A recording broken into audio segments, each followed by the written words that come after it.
Welcome back to yet another video. Today we are going to discuss about most commonly asked Spring Boot REST API interview questions which are asked in the real interview. So I'm going to discuss the top 10 of them, basically which I have experienced or I have gathered information from with respect to the REST API. So if you are an engineer, developer, software engineer, team lead, or a SD engineer, programmer, who's looking out for the REST API interview questions, which normally are asked in interview questions and interview. And so this video is about, this is the right video for you all, and also people who are in general attending any interviews. You will see a section where REST API with respect to the Spring Boot is asked about. Common questions will definitely be asked. So one of the questions will definitely be there in that. And in this series, actually, this is what the video number one. So I will try to add up some more questions which are in generally asked up along with the basics. So this is an the general video. I would say including, like, some of the topics or some of the concepts which are asked. So the very first thing is that how would you implement pagination in Spring Boot when you are implementing the REST API? So pagination is nothing but it is useful for breaking your large set of data into a smaller and more manageable chunk. So basically, let's say there are millions of records and you wanted to load that particular data in a chunk basis. So you can use this particular page request and page from the Spring Data JPA which is provided, which is an implementation of the pagination. So in the controller, what you can do is that you can write a method along with that, and then you can return that as a page user or the entity which you want to return. But what you have to do is that there is a pageable, you have to make use of it. So under that page request, there will be of, like, page and this size. So what it will return is that it will return a paginated list of whatever entity. So as of now here we have mentioned user, but yeah, whatever entries, it will be written as a pageable list, paginated list. So where, it will take the page number and the size of this particular page. So whenever you are going to invoke this, it will pass that particular page number and the size, and it will return that. So this is commonly asked. So this is an crisp answer to it. So you can showcase to him that, this there are two things that we can actually make it of. Like, one is the page and this size, which will be useful for retrieving that. Now there is a question of, like, how do you filter or sort it, right? So now, how would you filter or implement a sorting in the Spring Boot REST API? Now there are two things. One is sorting and the one is specification, which is used for sorting and filtering. Okay. Now Spring Data will allow you to dynamically filter those particular and also sort that. Now we'll look into it how we can do that.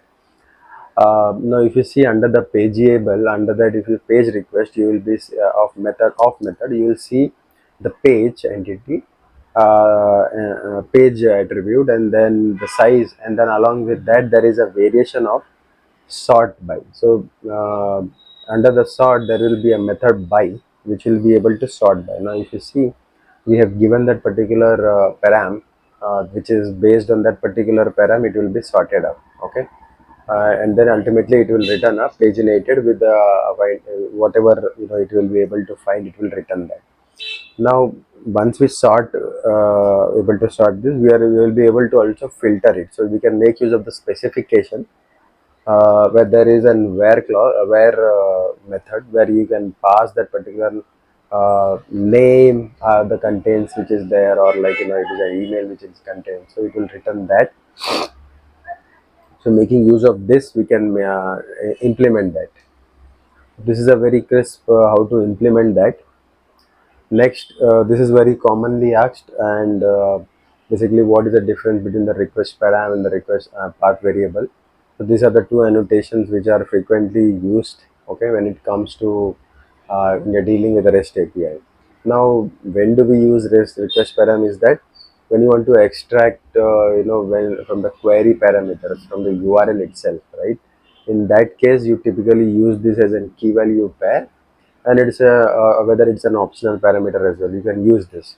So under the method, when you have the particular @request param, so it will be passed to that particular service layer where you can pass those particular whatever request param you have passed it. Now, when you come to path variable, now this is used to extract some variable from the URI path itself, right? So it is commonly used to identify some specific resources in the REST URL itself. Okay, so now if you see at the get mapping, there is an braces where you are passing the ID. Now in the earlier version of request param, there was no ID passed inside it, but you have passed it in the parameter, right? But here if you see, it is passed in along the URL itself. Now if you see @pathway, it is mapped to that particular same ID over here. So it has to be the same name. Hope you got this. Now how would you implement the file upload in the Spring Boot? Now this is in general a tricky, and also most people are not aware of it, because in general, if earlier if you see the front end implementation, we used to multi-part we make use of this multi-part file handler to handle certain upload files, right? So when you're dealing with UI, now in Spring Boot, when you want to deal with the multi-part to handle file uploads, right? Now what will happen is that it will store this particular file on that particular server, or maybe if you are using cloud, then it will store on that particular device or service. So if you check that there is a multi-part file, uh, you have to add it up along with the request parameter, right? So what will happen is that if you see that file service.save, it will locally save over there, or maybe in the cloud, whatever. So it will successfully return that the file is uploaded over there. Okay, and in case if there is an exception, you can throw internal server body error or any kind of error, and then you can say it is failed. So that's how you implement the multi-part file upload in Spring Boot.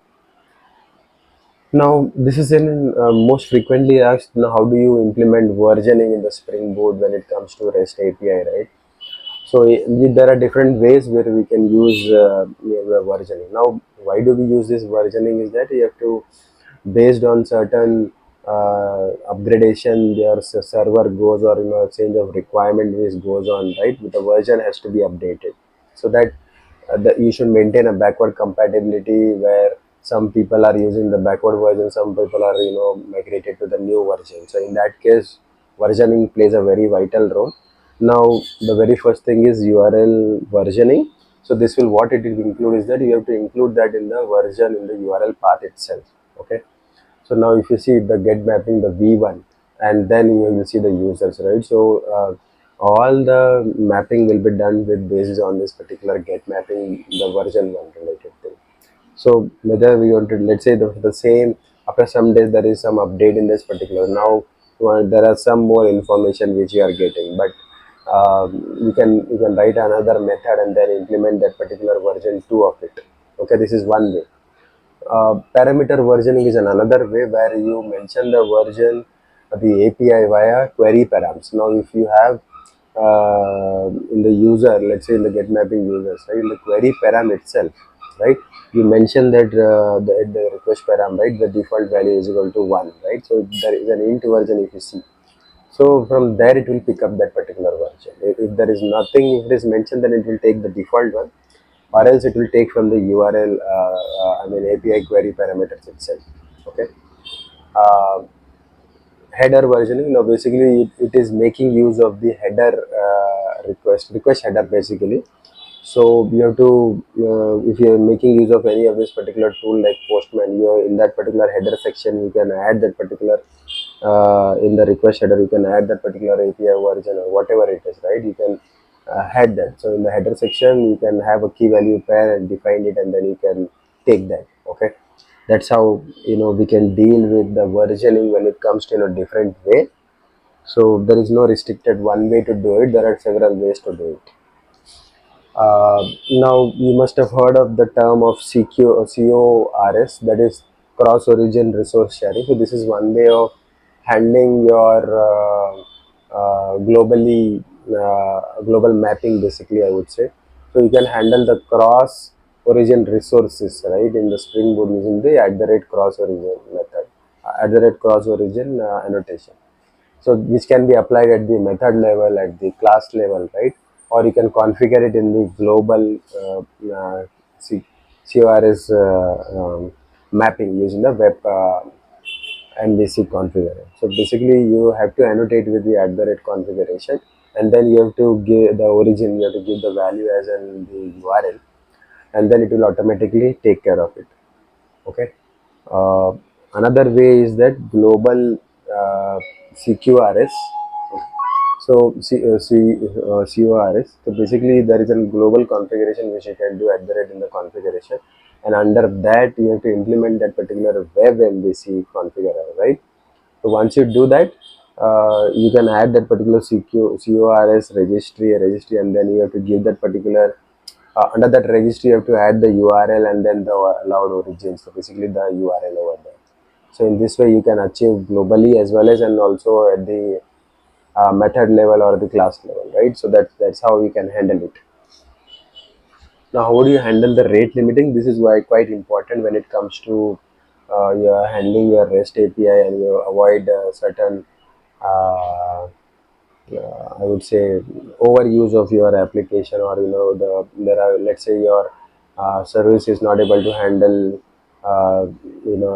unlimited of request, right? So there should be some limiting which it should be done under that particular API, so that your server doesn't crash up. So it will allow you to control the number of requests which are landing on your server from the client, right? So that in this particular specific period of time, there should be only number of requests which should be handled. So there is a limitation of an API or a service, right? So especially when you are using in the microservices architecture where the application can scale up, you can enforce this particular limit before this particular request is landed to the backend service, basically. Okay. So how do you implement this is that if you are using Spring Cloud Gateway, you can implement the rate limiting strategy inside it. So first of all, you have to add that particular cloud gateway and the uh, dependency inside it. So you need to add that in the pom.xml. Once you add that, you can actually configure the rate limiting in your YML or the properties. So what we'll do is that it will allow you to, the gateway itself, it will allow you to configure this particular rate limiting in your application cloud gateway itself by using the, it will embed in the application.yml or the properties. Okay. So under this, if you see, there is a request rate limiter where you inside that you have certain arguments to be defined. Let's say you are implementing the Redis way of doing it. So for Redis rate limiter replenishing, there is a maximum number of requests under that particular per second. Okay. So that if you configure this, you will be able to hit a maximum 10 requests under the 1 second. Okay. Now there are some burst capacity which, like, the maximum number of requests allowed in certain burst, right? Or requested token, how many requested token per request should be there. So this particular things are uh, you can configure it.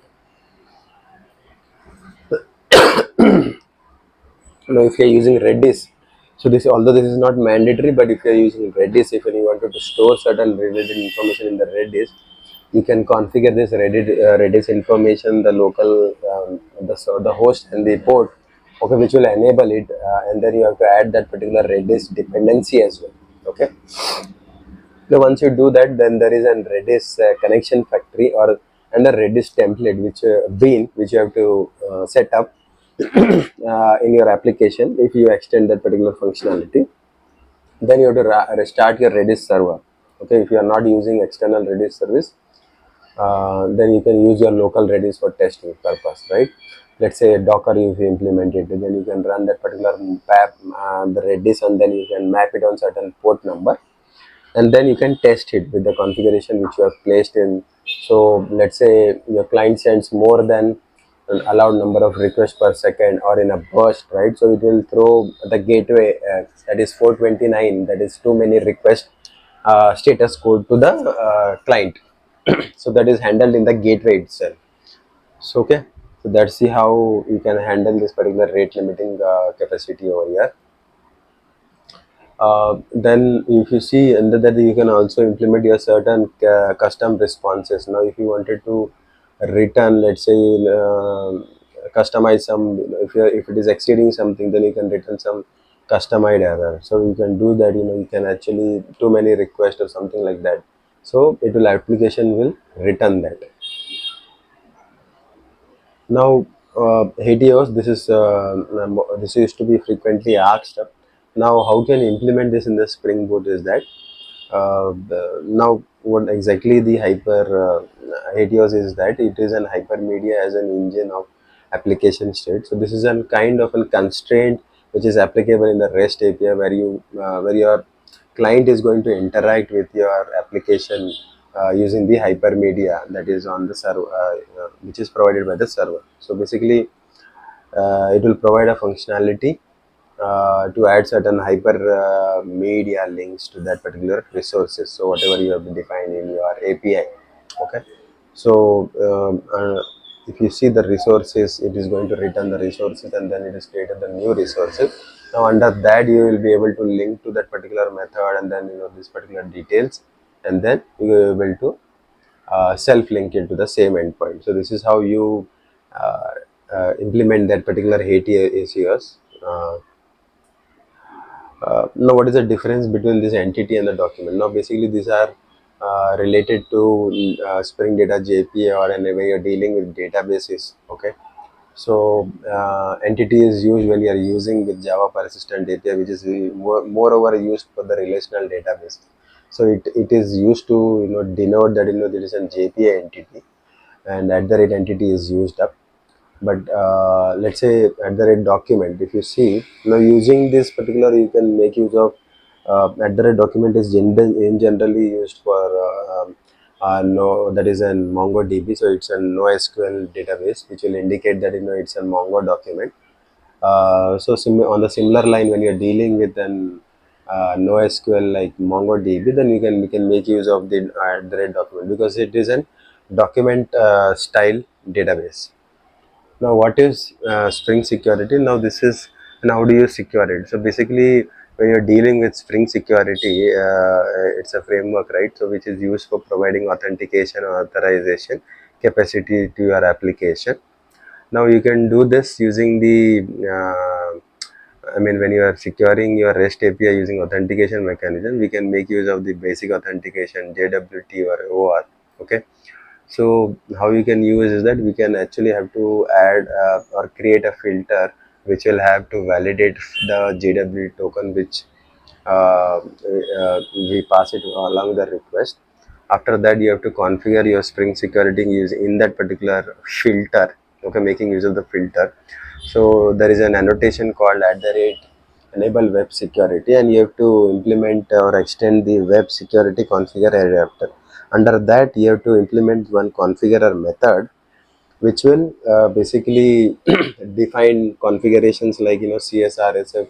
You can disable it, you can authorize certain requests, you can define some ant matchers, like what kind of URL are permitted, how do you when you have to perform authentication, how do you add the filters, like what kind of filters you can add, authentication manager, etc. Details you can define in this particular method. Okay, uh, I hope like this particular questions was helpful for you, and also it gives you an insight of what kind of questions are being asked up.